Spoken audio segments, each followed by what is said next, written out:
Good afternoon, everyone. My name is Faizzan Khan, and today I will walk you through a significant governance challenge facing the Department of Treasury and Finance, which is the current shift in how strategic and shared risks are identified, governed, and reported at the department. This presentation critically evaluates that shift through the lens of public sector governance principles, in which I will link this challenge to frameworks such as the VGRMF, the Victorian Government Risk Management Framework, the ISO 31000, and the ASX Corporate Governance Principles. I will also outline a roadmap for successful implementation, responsibilities, and the implications for board level oversight. Now, why is this a governance challenge? The shift in DTF's risk management is fundamentally a governance challenge because it directly affects transparency, accountability, and control, which are all foundational principles for good governance. In the previous board meeting, the board acknowledged that it cannot fulfill its oversight function if risks are hidden, inconsistent, and they're inconsistent or they're voluminous in reporting.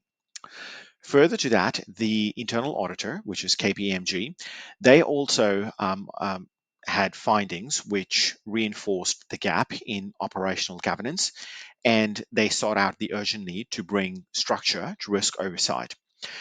In public sector terms, governance failures can undermine policy outcomes and public trust, particularly when agencies like DTF manage the state's financial position. And this was very much evident that DTF's practices they really lagged in leading governance standards, which are highlighted out in the VGRMF and the ISO 31000. If you have a look at this slide, it really unpacks the frameworks that underpin effective governance, effective corporate governance. The VGRMF emphasizes ownership and integrated oversight, which are both currently underdeveloped at the DTF. The ISO 31000 reinforces that risk governance must be embedded in all planning and execution layers.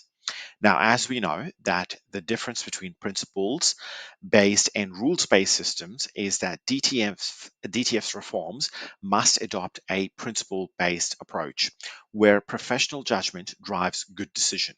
And agency theory reminds us that the board exists to question management. When reporting is fragmented, the board cannot perform its role, and that presents a serious risk. If you have a look at this root cause diagram, which is a fishbone model, we can see that how different dimensions interact, which is the process, people, systems, and governance. Under the people, we see capability limitations and cultural norms that avoid escalation. If you are unaware of your roles and responsibilities, it leads to limited capabilities and limited decision making, and it also creates an informal risk culture as well. Under the processes, inconsistencies in risk categorization leads to confusion. If you have manual reporting and if you do not have clear and transparent integration systems, that will lead to confusions. Manual systems fail to provide the synthesis and the need for appropriate decision making. Now, in form of governance, if there is a lack of role clarity and there is not enough discipline, this will lead to governance issues as well. And these are not isolated problems; they are systematic and they mirror issues in real world governance failures. This is a model that has been provided by KPMG, where which is really helping DTF to aim and to move from a reactive and inconsistent risk practice to an integrated and more strategic and data-driven model.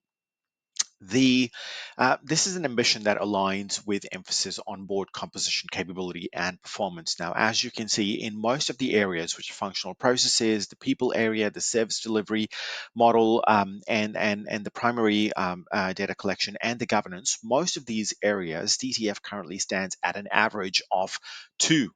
And in this particular scenario, the board will need independent directors who can challenge assumptions and they can guide cultural change, so that by the end of 2026, DTF will look to achieve a maturity level of an average 4, which would mean that governance will be proactive, um, and insight driven, something which is rarely achieved without executive and board alignment. And this is also about governance enablement, where all levels of leadership understand their roles in risk culture and behavior. Some of the critical gaps that were identified are really tied back to our governance principles. For example, a missing risk appetite statement highly undermines the alignment and judgment.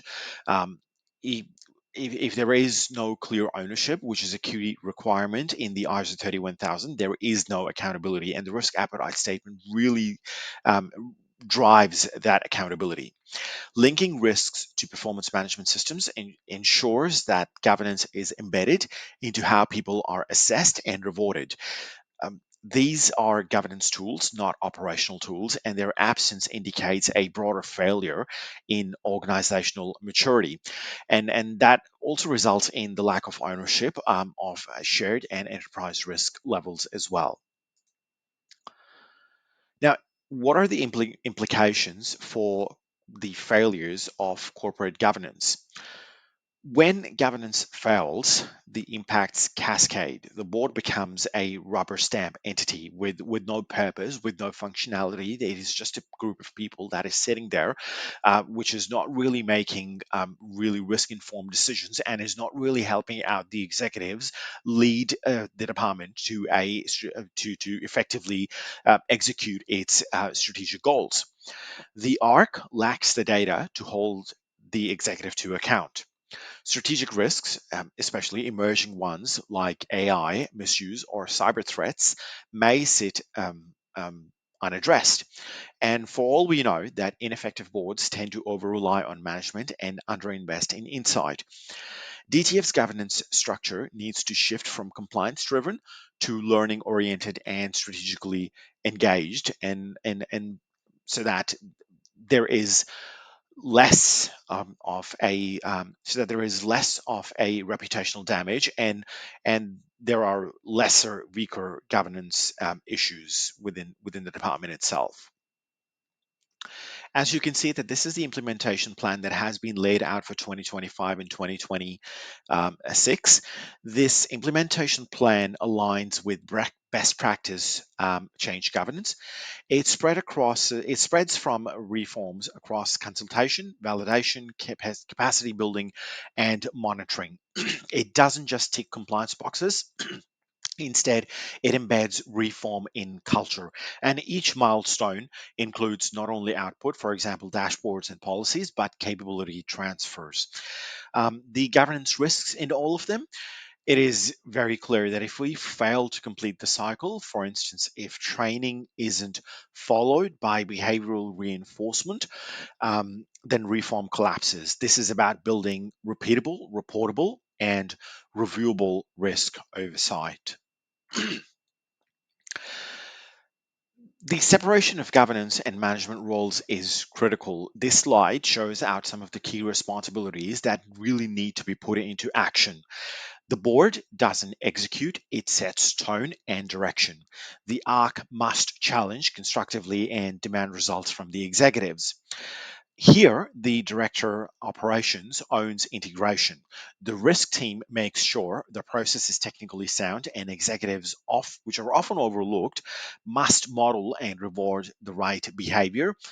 And without its clarity and the right tone, good governance cannot thrive. And they all must really function in that cohesive manner. Lastly, to conclude, governance isn't really a formality. It's the engine that enables the Department of Treasury and Finance, DTF, to manage complex risks with transparency.